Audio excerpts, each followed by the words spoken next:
other things that are affected are smells.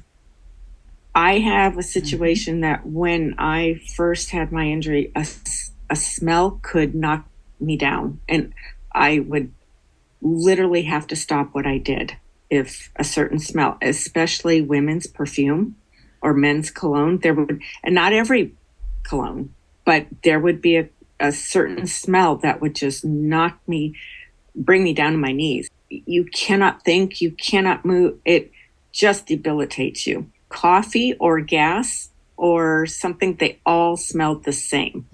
I couldn't differentiate if there was a fire. They all had the same smell, so I couldn't differentiate that. I think also some people can lose their sense of smell. If you don't have a sense of smell, there's a lot of potential danger in that. Another one is sound. Somebody, when I would be driving, somebody would have some kind of music on, especially hard bass type of thing.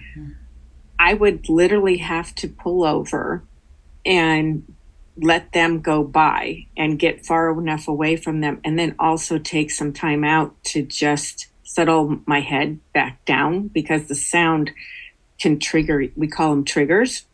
What about taste? Yeah, that's a good one. People can lose their sense of taste.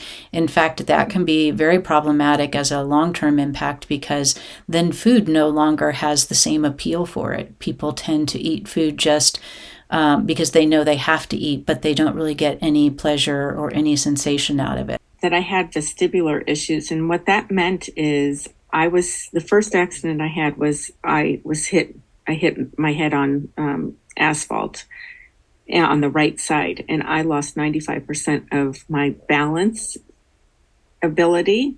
So I had to go to physical therapy for vestibular issues. And so there are things that you can relearn and do through therapy. But again, some people don't get that identified.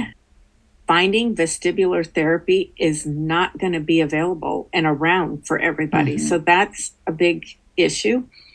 But so you have to learn that the balance all over. And there are things where that kind of disappears and comes back and disappears. I rely on my eyes a lot. And when something's wrong with my eyes, if I have a headache, or at the very, very onset of my accident, I couldn't even have a ride in a car without getting totally disjointed, triggered. And having vestibular issues is very, very different than vertigo. I've had vertigo prior to my injuries, and they're not the same. Vertigo, you spin. This is much more of the way to best describe it is if you're on a flat surface, kind of like a teeter-totter type thing, and somebody else is moving the teeter-totter, not you. And you're having to constantly try to balance. Yeah. One other thing that I'll mention is visual issues. So not the ability to see in particular, but things like visual tracking can be extremely impacted after a brain injury. And that can lead to all sorts of other issues in terms of being able to read, being able to, follow things that you're looking at. Flashing lights. And probably the best thing to say about this is if you go to a concert and the flashing strobe lights, that can bring somebody down to their knees. I have two more things I want to add that we shouldn't forget.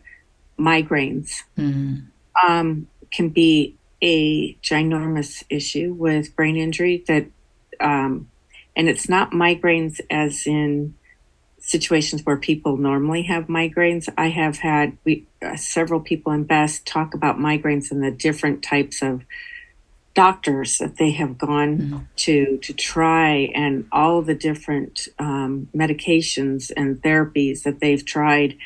And so migraines are a big problem for people. And circling back just a tiny bit with the eyesight issue, many people have to wear glasses that have prisms because then that way they won't be walking in one direction.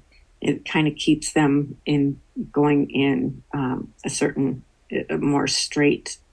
And all of these things is trying to find the right person, that doctor, to identify and have solutions.